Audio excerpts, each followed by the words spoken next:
Why would you give me life if my only purpose is to stand around all day doing nothing? I don't even have joints in my arms.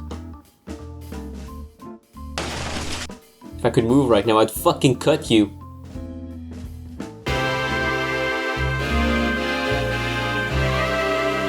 Hello boys and girls, today I'm gonna show you how I haphazardly made this figurine of an original character that I'm working on right now. Name's Ada. The little figurine is about a little more than 20 centimeters, and yeah, I pretty much started with this, the aluminum frame wire, which was more or less accurate to the measurements I had to take. You know, of course she's a fictional character, but I mean, ideally she'd be somewhere around 5'2", because she's a cartoon character, head's larger, and you know, she's absolutely disproportionate. That's fine. If it's not entirely accurate, that's fine. It's like one of my first times, because when it comes to making figurines, I have essentially zero experience.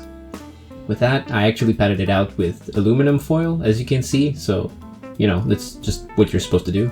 Of course, when I made it, it wasn't super duper efficient. I actually underestimated the importance of making a little, like, aluminum doll to be as accurate as possible so it saves you trouble, but now I know. And now you know too. After that was done, I covered it up with Sculpey. It was original Sculpey, not the super duper whatever one, which is for details.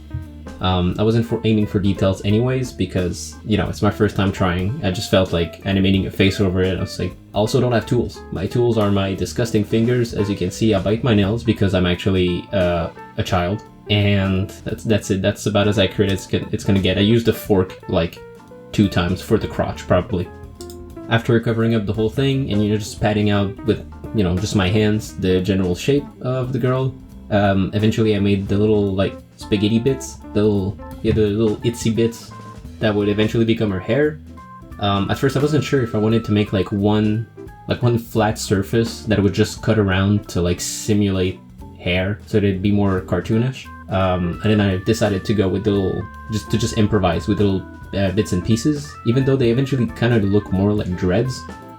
Here you can see what she looked like when she came out of the oven, and then I sanded it, which you probably can't tell because it doesn't really matter. I just kind of did it because I could. And normally you wouldn't work on your desk with your computer nearby, you'd work on a table and, you know, set up a camera and do the whole thing for protection, but I decided not to, because if my computer desk looks like shit, it's on purpose, because then people can walk into my room and say, first of all, clean your fucking room, and second of all, they can say, wow, look at his fucked up table and environment, this guy is clearly an artiste, like, he does shit. It's like that aesthetic. It's like when you get arts classes and you kind of like leave paint stains all over your shit so that people, when you walk down the street, they can think, wow, look at this fucking unemployed man. And eventually I started painting Ada. Her skin color is kind of off, but I mean, I had like a year's worth of arts classes where it was mostly painting classes, and I can say with confidence that I still suck ass at painting.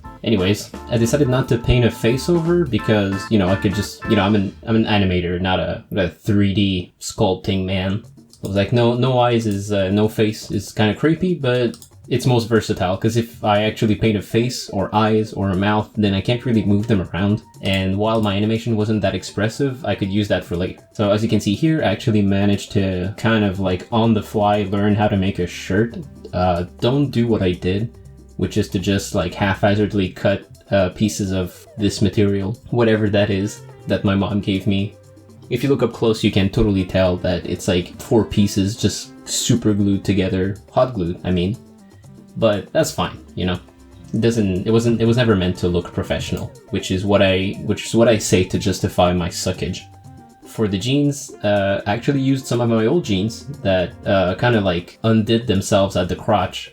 There's like 2 inches square worth of cloth missing because in the inside of the thighs I'm fucking thick. I have lady thighs, and I hot glued that too. I'm not exactly sure how you're supposed to make pants, but that seemed to work.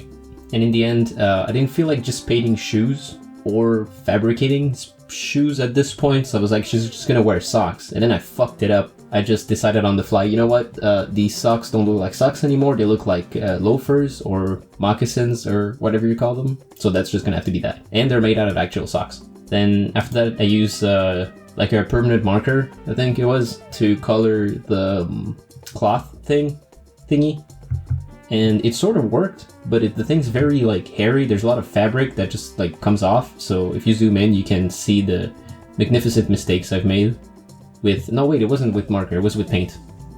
That's why it's fucked up. So yeah, kids, this is how you don't do a doll or a statuette or anything. Use this as an anti-tutorial. After that came the animation.